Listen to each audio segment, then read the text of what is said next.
बिस्मिल्लाहिर्रहमानिर्रहीम। अस्सलाम वालेकुम। आप देख रहे हैं one by one news HD। अहम खबर से आगाह करते हैं। वज़ीर आला पंजाब सरदार उस्मान बिज़दार डिचकोट पहुँच गए। उस्मान बिज़दार की मामले खसूसी बराए खेल MPA मलक उमर फ़ारूक की रिहाइशगाह पर आमद। उस्मान बिज़दार का मलक उमर फ़ारूक के वालिद हाजी मोहम्मद मुश्ताक के इंतकाल पर दुख और अफसोस का इजहार। वज़ीर आला उस्मान बिज़दार का उमर फ़ारूक और सोगवार ख़ानदान से दिली हमदर्दी इजहार ताज़ियत।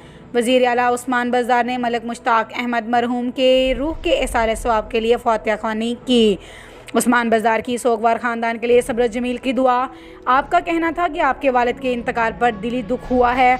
बाप की जुदाई का दुख कभी भी नहीं भुलाया जा सकता। मज़ीद उस्मान बिज़दार ने कहा, अल्लाह ताला आप और गमज़दा ख़ानदान को यह सदमा बर्दाश्त करने की तौफ़ीक अता फ़रमाए।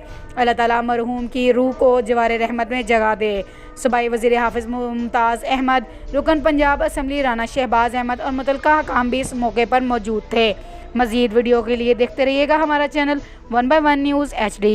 ताज़ा तरीन अपलोड्स की नोटिफिकेशन हासिल करने के लिए हमारे चैनल को सब्सक्राइब करें और साथ में दिए गए घंटी के निशान को दबाना ना भूलें।